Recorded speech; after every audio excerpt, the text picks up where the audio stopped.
V4U media நேயர்களுக்கு வணக்கம். இன்னைக்கு இந்த மாஸ்டர் ஸ்பெஷல் எபிசோட்ல we have the amazing and young team of DOPs over here and master படத்தோட unknown facts வந்து எங்களுக்காக இன்னைக்கு ரிவீல் பண்ண போறாங்க. ஸோ வணக்கம். வணக்கம். ஹாய் ஹலோ, எப்படி இருக்கீங்க? நல்லா இருக்கும். நீங்க எப்படி இருக்கீங்க?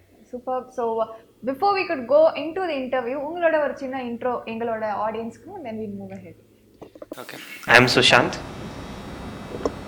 You are Karthik. Silambarasan. Mahesh Balu. Thanvanth.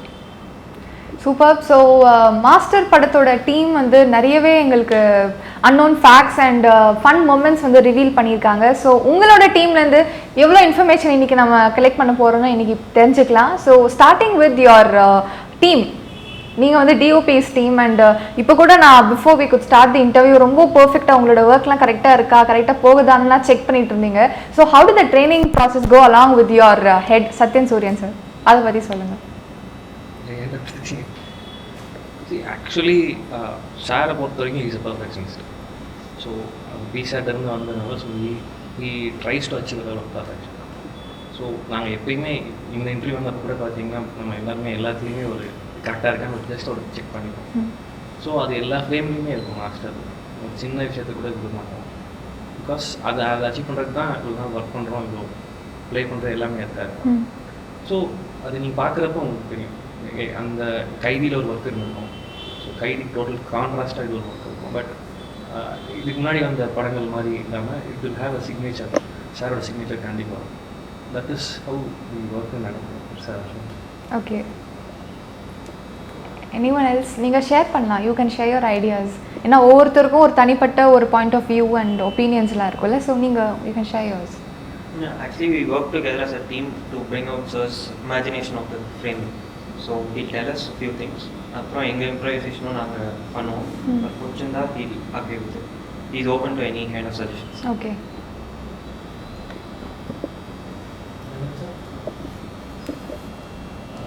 சாரை பற்றி சொல்லணும்னா, சார் எப்படின்னா ரொம்ப கிளாமராக ஷூட் பண்ணுவோம். ஸோ கதைக்கு என்ன தேவையோ அதுதான் ட்ரை பண்ணுறது. ஸோ அவுட் ஆஃப் ஸ்டோரி எதுவுமே ட்ரை பண்ணுறது. ரைட்டிங், கலர் எல்லாமே அப்படி தான் போயிட்டுருக்கு. ஸோ அவங்க அசிஸ்டண்ட்டாக நாங்கள் எப்படின்னா, ஸோ எல்லாமே எல்லா ப்ராசஸ்லையும் இன்வால்வ் பண்ணுவாங்க. ஸோ நாங்கள் அந்த அவரோட என்ன பண்ணுறாரு எல்லாமே எங்களுக்கு தெரியும். ஸோ அந்த மாதிரி தான் எங்களுக்கு நாங்கள் ட்ரெயின் ஆகிட்ருக்கோம். ஸோ படத்தில் பொறுத்த வரைக்கும் ஸோ என்ன டைமிங், கிவன் டைமில் எவ்வளோ ஸ்பீடாக ஒர்க் பண்ணுறது, ஸோ அந்த மாதிரி விஷயமும் நிறையா பண்ணுது.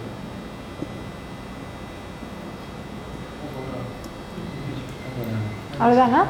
ஓகே. ஸோ நீங்கள் ஆஸ் எ டீம் உங்களுக்கு ஃபர்ஸ்ட் டைம் இந்த மாதிரி ஒரு அனௌன்ஸ்மெண்ட் வருது that you being part of Thalapathy 64 and that is Master. How was your moment, your feeling அந்த ஒரு டைமில் when you got the news? அதான் ஃபர்ஸ்ட் டைம் இந்த மாதிரி பெரிய ப்ராஜெக்ட் இருக்குன்றது வந்து எனக்கு லாஸ்ட் மினிட்ல தான் தெரியும். இதுக்கு முன்னாடி நடந்த விஷயங்களும் லாஸ்ட் மினிட்ல தள்ளி போனதுனால யாருக்கும் நான் ஃபஸ்ட்டு சொல்லலை. பூஜா ஷூட்டிங் ஃபர்ஸ்ட் டே அன்றைக்கி தான் நான் க்ளோஸ் சர்க்கிளே தெரியும், ஒஃபிஷியலாக அனௌன்ஸ் பண்ணீங்க. ஓகே, ரொம்ப சந்தோஷம். நாங்கள் ஆக்சுவலி மாஸ்டர் அனௌன்ஸ்மெண்ட் அப்போது சுல்தான் ஷூட்டில் இருந்தோம்.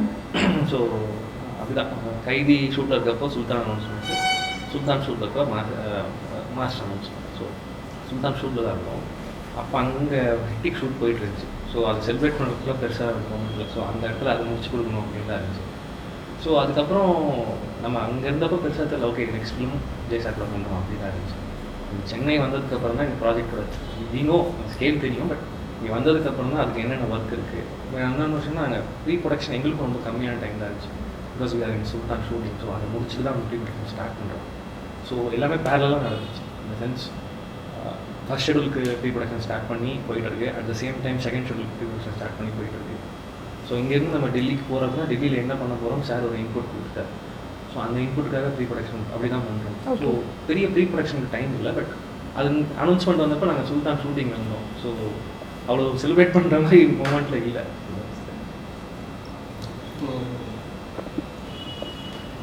ஆக்சுவலாக பெரிய படம் விஜய் சார் படம் அப்படின்னா எக்ஸைட்மெண்ட் இருந்துச்சு. அதே டைமில் கொஞ்சம் டென்ஸ்டாக இருந்துச்சு. ரெஸ்பான்சிபிலிட்டிஸ் ரொம்ப பெருசு. ஏன்னா சாரோட ரெஸ்பான்சிபிலிட்டி எல்லாம் அது எல்லாமே டிபெண்ட்டாக இருக்கும். ஆமாம். எங்களுக்கும் அந்த ரெஸ்பான்சிபிலிட்டி கேரி வரும். ஸோ ரொம்ப கொஞ்சம் டென்ஸாக இருந்து எப்படி பண்ண போகணும். என்னன்னா டைம் கன்ஸ்ட்ரெயின்ட் யூஸ்வலாக இருக்கும்.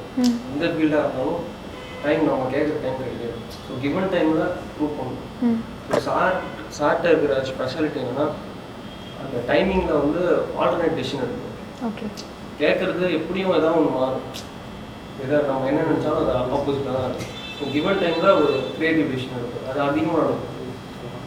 ஸோ கேமரா ஆகட்டும், கேமரா ட்ராக்கில் போகணுன்னா அது ஸோ டைம் ஆகும். ஸோ அந்த லைட் போயிட்டுருக்கும் கிளியராக ஒன்றே ஹேண்ட் ஸ்டடி பண்ணும். இந்த மாதிரி டிஃப்ரெண்ட்டாக கிவன் டைம் கன்ஸ்டன்ட்டாக வந்து அதிகமாக சார் வந்து யூட்டிலைஸ் பண்ணியிருக்கோம்.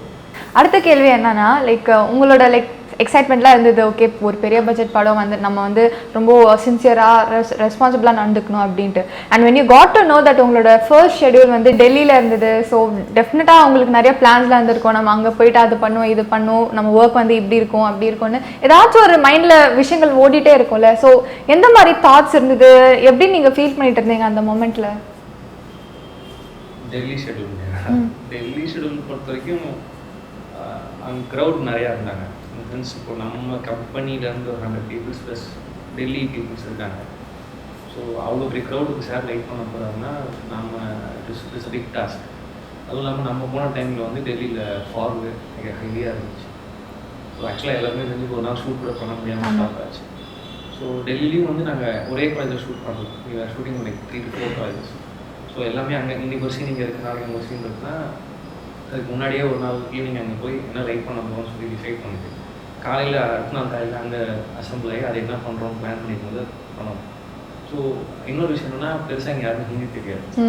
ஸோ அங்கே வந்தது வந்து நம்ம டீம் இருப்பாங்க, லைட் மேன் சொல்லுவாங்க, நம்ம டீம் இருப்பாங்க. ஸோ அவங்க கூட நம்ம கம்யூனிகேட் பண்ணிக்கலாம். ப்ளஸ் பாம்பேலேருந்து தான் லைட் பண்ண சொல்லிட்டாங்க. ஸோ வி ஹேவ் டு எல்லாத்தையுமே ஹிந்தியில் பேசணும். அந்த லாங்குவேஜ் ப்ராப்ளம் இருந்துட்டு தான் இருக்கும். அண்ட் மோரோவர் அங்கே இருக்கிற லைன் ப்ரொசஸ் டீம்ஸ் எல்லாமே ஹிந்தி. ஸோ இப்போ நமக்கு சென்னை, ஹைதராபாத் அப்படின்னா எக்யூப்மெண்ட் சோர்ஸ் வந்து கொஞ்சம் ஈஸி. இப்போ டெல்லியில் போயிட்டு நம்ம எக்யூப்மெண்ட் சோர்ஸ் பண்ணணும் அப்படின்னா சப்போஸ் ஒரு சின்ன எக்யூப்மெண்ட் வேணும் அப்படின்னு சோர்ஸ் பண்ணணும், லென்ஸ் வேணும் சோர்ஸ் பண்ணணும்னா அது it should come from Bombay or Delhi. So அது அவைலபிளாக இருக்கான்னு தெரியாது. நம்மளும் டெல்லி புதுசு நம்ம போய் ஷூட் பண்ண முடியும். ஸோ அந்த சோர்ஸ் பண்ணுறது அது கொஞ்சம் டிஃபிகல்ட்டான டாஸ்க்காக இருந்துச்சு. மற்றபடி நார்மல் ஷூட் மாதிரி தான். கொஞ்சம் இன்னொரு டெல்லி ஷூட் வந்து அவ்வளோ ஹெக்டிக்காக இல்லை, ரிலாக்ஸாக தான் போச்சு. 9 to 6 தான் ஷூட் பண்ணுறோம். நைட் ஷெடியூல் நம்ம பெருசாக இல்லை, நைட்லாம் நம்ம சினிமாவில் ஆன் பண்ணோம். ஸோ ஹெக்டிக்காக இல்லை, ஷூட் வைஸ் ஹெக்டிக்காக இல்லை, பட் இந்த பிளானிங் வைஸ் கொஞ்சம் ஹெக்டிக்காக இருந்துச்சு. பிகாஸ் இது 120 days அட்டஸ்டேஜ் முடிக்கணும். ஸோ அதுக்கு எல்லா டிபார்ட்மெண்ட்டுமே அவங்க சைடில் ஒர்க் பண்ணிகிட்டே இருக்காங்க. ஸோ அவங்க எல்லாரோட ஒர்க்குமே கரெக்டாக இருக்கான்றது வந்து கடைசி நம்ம ஃப்ரேமில் தான் தெரியும். ஸோ அப்போ நம்ம ஃப்ரேமும் அதுக்கு ஏற்ற மாதிரி ஒர்க்காக இருக்கும். ஸோ அந்த டாஸ்க் தான், அந்த பிளானிங் அண்ட் அந்த பிளானை ஒர்க் பண்ணுற டாஸ்க் தான். மற்றபடி ஷூட் வைஸ் ஹெக்டிக்காக இல்லை, டைமிங் ரொம்ப சின்னதாக தான் இருந்துச்சு. ஓகே. எக்ஸைட் ஆகணும் டெல்லிக்கு போகிறேன்னு சொல்லிட்டு. எனக்கு நிறைய பேர் ஃபஸ்ட் டைம் அங்கே போகிறது இருந்துச்சு. ஸோ டெல்லி ஸ்டேடியில் வந்து சொன்னோன்னா எங்களுக்குள்ளேயே டீம்ஸ்குள்ளேயே நிறையா பாண்ட்ஸ் கிரியேட் ஆச்சு. Like you're all getting to know each other better. Like அங்கே ஒரு 1 month ஸ்டே பண்ண போகிற மாதிரி. ஸோ எங்களுக்கு வந்து நெக்ஸ்ட் ஒர்க் பண்ணுறது கொஞ்சம் ஈஸியாக இருந்துச்சு. ஸோ அவங்க வேவ்லேருந்து புரிஞ்சுட்டு என்ன கேட்பாங்க, ஓகே, அந்த மாதிரி இதில் ரொம்ப ஈஸி. மெயினாக டெல்லியில் போய் நான் ஆக்சுவலி லேடிஸ் டீமாக தாஜ்மஹால் போயிருப்பாங்க. நாங்கள் தாஜ்மஹால் கூட போகல, அது கூட டைம் இல்லை. But it was great. டெல்லிக்கு போய் தாஜ்மஹால் பார்க்கணும்னாலும் ஒரு பெரிய எக்ஸ்பீரியன்ஸ். இல்லை அது உண்மைதான். நான் இப்போ டெல்லி இறங்கிட்டு அன்னைக்கு என்ன பண்ணிட்டோம், ஒரு எக்ஸைட்மெண்ட்டில் இருந்தது, ஒரு டென்ஷன் அதெல்லாம் இருந்தது. ஆனால் என்ன பண்ணிட்டோம்னா திடீர்னு நாங்களே பிளான் பண்ணிட்டு சீனியர்ஸ் வரல, இன்னும் ரீச் ஆகிற டெல்லி நாங்கள் முன்னாடி ரீச் ஆனதை நாங்கள் பிளான் பண்ணி நாங்கள் போய்ட்டு இந்தியா கேட் போயிட்டோம். இந்தியா கேட் போனீங்களா? உங்களுக்கு தெரியாதா? அவ்வளோ ஐயோ, உங்களை விட்டுட்டு போயிட்டாங்களா? எல்லாம் டிபிலாம் ரெடி பண்ணிட்டு இருக்கோம், கவர் போட்டோ எல்லாம் ரெடி பண்ணிட்டு இருக்கோம். இந்த பசங்களாம் ஃபேமஸ் அமைய இருக்கணும். சரி எல்லாரும் ஒருத்தவங்க மாற்றி எடுத்துகிட்டு இருக்கோம். டக்குன்னு பார்த்தா ஃபோன் வருது, எனக்கு ஃபோட்டோ எடுத்து சீனியர் எங்கே இருக்குன்னு ரூமுக்கு வாயிருக்குன்னு சொல்லி ரூமுக்கு வந்து பயன் அந்த என்ன எக்ஸைட்மெண்ட்டில் போனோம். வர வரைக்கும் என்ன நடக்க போகுதுன்னு தெரியாமல் இன்னைக்கு அசோசியேட்ஸ் 2 பேர் இல்லை. ஸோ நாங்கள் அசோசியேட்டு நாங்கள் 3 பேர் ஃப்ளைட்டில் போகிறோம். நான் எங்கள் ஈவினிங் ஃப்ளைட், இவங்களுக்கு 1 day முன்னாடியே ட்ரெயின். ஸோ இந்த ஆப் ரீச் ஆகிட்டாங்க. ரீச் ஆகிட்டு நாங்கள் ஃப்ளைட்டில் போய் இறங்கிட்டு பார்த்தா இவங்க எல்லாரும் இந்தியா கேட்டில் ஃபோட்டோஸ் போட்டுருக்காங்க. நாளைக்கு வந்து நாங்கள் டெல்லியில் ஒரு காலேஜில் செட் போயிருக்கு, சாங்குக்கு வந்து செட் பண்ணிட்டு இருக்காங்க. நாங்கள் போகிற டைமில் செட்டு ஆக்சுவலாக நாங்கள் நைட்டு போவோம், செட்டு பார்க்க முடியாது. இன்னைக்கு மதியானம் போயிருந்தா ஆக்சுவலாக இவங்க செட்டுக்கு விசிட் பண்ணியிருப்பாங்க, ஃபோட்டோஸ் இருக்கும் அப்படின்னு. நாங்கள் ஃப்ளைட்லேருந்து இறங்கி ஃபோன் ஆன் பண்ணி பார்த்தா இவங்களாம் இந்தியா கேட் நிற்கிற மாதிரி ஃபோட்டோஸ் இருக்குது. அட பாருங்களா நீங்கள், ஏன்னா இங்கே வந்து வந்தது இங்கே இருக்குது, நீங்கள் இருக்கிற இந்தியா கேட். ஸோ அதான் இவங்க இந்தியா கேட் போயிருக்காங்கன்றதே இப்போ நீங்கள் சொல்கிறதுக்கு அப்புறம் தான் இவங்க இந்தியா கேட் அன்றைக்கி போனாங்களான்னு ஞாபகம். ஸோ எஸ் அதான் டெல்லி போய் கூட மற்ற எல்லாரும் அங்கே எங்கேயும் போயிருப்பாங்க, எங்களுக்கு அது கூட டைம் இல்லை பேசிக்காக. ப்ளஸ் அந்த ஷெடியூல் அது. ஓகே. ஸோ என்னன்னா டெல்லி ஸ்கெடியூல் அப்படின்றப்போ தோணுச்சு எதனால் டெல்லிக்கு போகணும் அப்படின்னு. ஸோ என்னன்னா டெல்லியில் ஆர்கிடெக்சர் வந்து ரொம்ப பியூட்டிஃபுல்லாக இருக்கும், எல்லாமே வெரி ஓல்டு யூனிவர்சிட்டிஸ் பிரிட்டிஷ் அவங்களாம் இருக்காங்க. என்னன்னா இன்னொரு விஷயம் என்னன்னா இப்போ சென்னை கம்பேர் பண்ணும்போது டெல்லியில் வந்து விஷுவல் பியூட்டி அப்படியே ஆப்போசிட். என்னன்னா இங்கே ஃபுல்லாக சன்னியாக இருக்கும் மோஸ்ட் ஆஃப் த டைம், ஆனால் most of the time haze இருக்கும். அந்த விண்டில் வந்து இந்த ஸ்மோக்கும் பனியும் இருக்கும் அந்த. ஸோ அதில் வந்து லைட்டே டிஃப்ரெண்ட்டாக இருக்கும். ஸோ இங்கே ஒரு ஷூட்டிங்கு அங்கே போய் மேட்ச் பண்ணுறது ரொம்ப கஷ்டம். கரெக்ட். இப்போ நீங்கள் டெல்லியில் எடுத்த சீக்வன்ஸை ஒரு கதையோட கலந்து நீங்கள் எடுக்கும்போது அது ரொம்ப கஷ்டம். கிரேடிங்கில் நிறையா எஃபோர்ட் பண்ணாங்க சார். ஸோ அந்த ஒரு கொஞ்சம் டிஃபிகல்ட்டிஸ் இருந்தது ஷூட் பண்ணவே. இன்னொன்று மூட், ஒர்க்கிங் க்ரூவோட மூடே டிஃபராக இருக்கும். ஏன்னா லைட்டை பொறுத்த வரைக்கும் ஒரு லைட் தான் ஒரு மூட் டிசைட் பண்ணும். ஓவர் கேஸ்டில் நீங்கள் ஒரு முண்டேனா ஃபீல் பண்ணுவீங்க. ஸோ அந்த மாதிரி கொஞ்சம் அப்ஸ் அண்ட் டவுன்ஸ் இருந்துச்சு எனர்ஜி லெவல்ஸ். அப்புறம் ஷூட்டிங் டைமும் உங்களுக்கு வந்து லைட் வந்து எக்ஸ்டீரியரில் போகிறதுனால லைட் இருக்காது. அதாவது டே லைட்டோட இன்டென்சிட்டி கம்மியாக தான் இருக்கும். ஓகே. 6 மணி 5 மணிக்கே லைட்டு முடியும். ஸோ அப்பயும் அந்த டைம் கன்ஸ்டன்ட் எல்லாம் வந்துட்டு அதனால டெல்லி அது ஒரு மேஜிக்கல் சிட்டி, வேர்ல்ட்லேயே ரொம்ப யூனிக்கான பிளேஸ். ஸோ அந்த படத்துக்கு இதெல்லாம் போயிட்டப்போ நைஸ் எக்ஸ்பீரியன்ஸ் தான் சார். வேர்ல்டில் எங்கெல்லாம் போயிருக்காங்க. அந்த டெல்லி ஆக்சுவலி நிறையா அவங்களோட ஹிஸ்ட்ரி நிறைய ப்ரிசர்வ் பண்ணியிருக்காங்க. ஸோ சென்னையிலும் இருக்குது, பட் அந்த நம்ம பார்த்த சென்ட்ரல் மாதிரியே நாங்கள் நிறைய ஸ்கூல்ஸ் முன்னாடி கட்டினதெல்லாம் அப்படி ப்ரிசர்வ் பண்ணி வச்சதுனால இது ஒரு வெரி ஆர்கிடெக்சரல். ஆக்சுவலி நான் பர்சனலாக ஃபீல் பண்ணது டெல்லி பீப்புள் சொல்கிற மாதிரி கிடையாது. பட் நம்ம இங்கே சவுத் இந்தியாவில் இருக்க அந்த வார்ம் ஃபீலிங் டெல்லி இல்லை, அந்த வெல்கமிங் நேச்சர் அது இல்லை. ஓகே. நம்ம அங்கே போய் இறங்கினப்பையும் ஒரு மாதிரி அந்த கோல்டான டைம் தான் அங்கே பீப்புளும் எனக்கு ஒரு மாதிரி கோல்டாக இருந்த மாதிரி தான் ஃபீல் ஆச்சு. ஸோ கொஞ்சம் அப்படி இருக்காங்க. ஸோ அது மேபி தெரில, நம்ம ஃபஸ்ட் டைம் போனது அப்படி இருக்காங்க. ஏன் அது சொன்ன மாதிரி அந்த காம்ப்ளிகேஷன்ஸ் இருந்துச்சு. ஸோ பட் வேறு எதுவும் இல்லை. இது நம்ம ஒரு நாள் ஷூட்டிங் ஸ்டாப் பண்ணுறதுலேயே அதுக்கு அடுத்த நாள் நம்ம அந்த ஒரு நாள் வேலையை சேர்த்துக்கணும். ஸோ அட்மாஸ்பியருக்காகவோ இல்லை ஆம்பியன்ஸ்க்காகவோ நம்ம ஸ்டாப் பண்ணுறது ரொம்ப கஷ்டமாக இருந்துச்சு. We have to do. அது என்னென்னா அங்கே ஷூட் பண்ணிவிட்டு அதை எங்கேயும் வந்து சென்னையில் மறுபடியும் ஷூட் பண்ணுறோம். அங்கே ஒரு ஃபைட்டு ஷூட் பண்ணுறோம், அதை மறுபடியும் இங்கே வந்து சென்னையில் ஷூட் பண்ணுறோம். ஸோ அது ரெண்டுமே மேட்ச் பண்ணுறதுக்கு ரொம்ப டஃப்பான டாஸ்க்.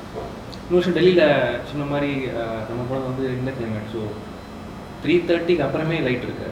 ஸோ 3:30க்கு அப்புறமே நம்ம லைட் பண்ண ஆரம்பிச்சிடலாம். ஓகே. சென்னைனா நாங்கள் கிட்டத்தட்ட ஒரு 5:30 வரைக்கும் பண்ணலாம். அதுக்கப்புறம் தான் லைட் ட்ராப் ஆகும். அங்கே 3:30 தான் maximum.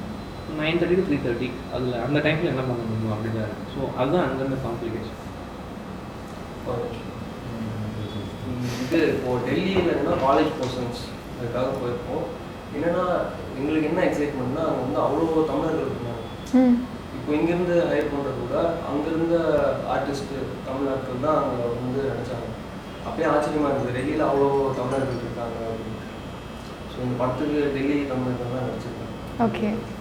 So tell us about the language problem that you faced. ஏன்னா இதுக்கு முன்னாடி வந்த லைக் ஏடிஸாக இருக்கட்டும், இல்லைன்னா ஆர்ட் டைரக்ஷனோட டீமாக இருக்கட்டும், அவங்க எல்லாருக்குமே ஏதோ ஒரு வகையில் அந்த ஹிந்தி கற்றுக்கிறது, ஹிந்தியில் கோஆர்டினேட் பண்ணுறது ரொம்ப கஷ்டமாக இருந்தது. உங்களுக்கு அந்த மாதிரி ஏதாவது பர்சனலாக நீங்கள் எக்ஸ்பீரியன்ஸ் பண்ணிங்களா?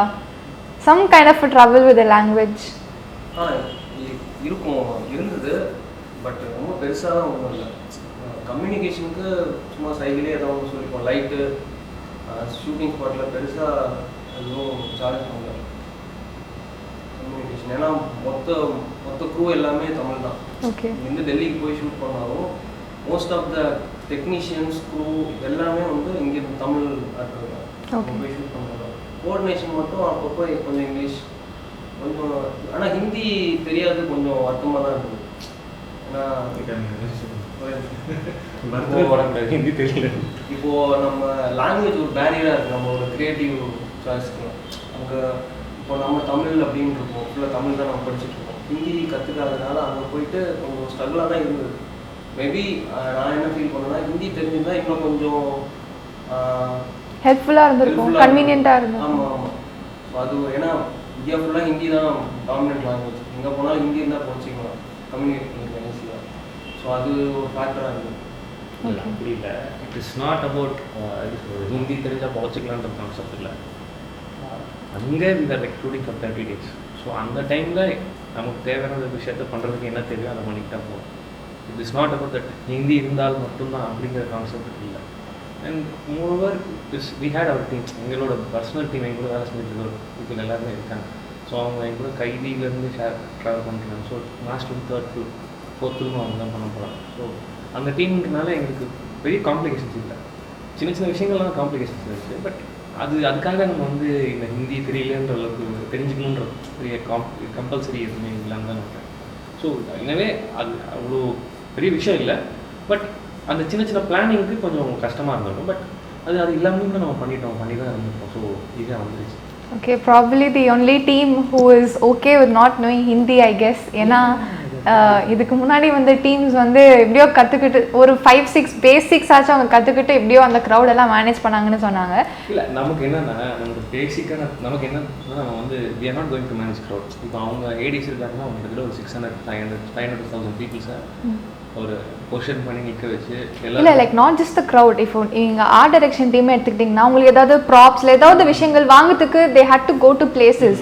ஸோ மேபி நீங்களும் கண்டிப்பாக ஏதாச்சும் நீங்கள் சொன்னீங்க எக்யூப்மெண்ட்ஸ் அதெல்லாம் வேணும்னு நீங்கள் போய் தேடி இருப்பீங்க. ஸோ அந்த மாதிரி வகையில் வந்து how did you tackle the situation without knowing the language? அது அங்கே என்னென்னா நமக்கு இப்போ மற்றவங்களுக்கு என்னென்னா இப்போ இங்கே வந்து நம்ம ஆணின்னு சொல்லுவோம், ஆர்ட் டைரக்ஷன் பொறுத்த வரைக்கும் நம்ம ஆணின்னு சொல்லுவோம், அவங்க வந்து டாக்காங்க. ஸோ இதெல்லாம் அவங்களுக்கு பெரிய பிரச்சனையாக இருக்கும். எங்களுக்கு எதுவுமே பிரச்சனை இல்லை. நாங்கள் இங்கே டெரட் ஆகிட்டா அங்கேயே டெரட் ஆகிட்டா. ஸோ இந்த ஒயர்லெஸ் மானிட்டர் தான். So like we need wireless monitor அப்படி சொல்லி பிளான் பண்ணிட்டோம். ஓகே. ஸோ ஹிந்தி தெரியலன்ற பெரிய விஷயம் இல்லை. மேபி நம்ம நெக்ஸ்ட் ஹிந்தி படம் பண்ண போகிறோம் அப்படின்னா ஹிந்தி தெரிஞ்சுக்கலாம். That is needed. இப்போ ஹிந்தி தெரியல. சரி, அப்போ உங்கள் அடுத்த படமே ஒரு ஹிந்தி படம்னு நானும் வேண்டிக்கிறேன். அப்போ பார்க்கலாம். இல்லை ஹிந்தி பண்ணலாம் இல்லை அடுத்த இல்லையா பண்ணுறதுக்குள்ள விக்ரம் தான் நெக்ஸ்ட். ஸோ முடிச்சுட்டு நம்ம சைமல்டேனியஸாக பண்ணலாமே. தெரியல அது சார்ட்டு கேட்கணும். Okay, we just have to wait and watch, but we do not know what the future holds for us, இல்லையா? அம்மா இந்த மாதிரி விஜய் சார் கேட்க விட்டாங்க. எங்கள் அம்மா சொல்லிட்டாங்க நீ பிறகு என்ன விஜய் சார் போலிங் பண்ணாரு. சரி ஓய்வு தான் அவன் தான் வந்துட்டான்.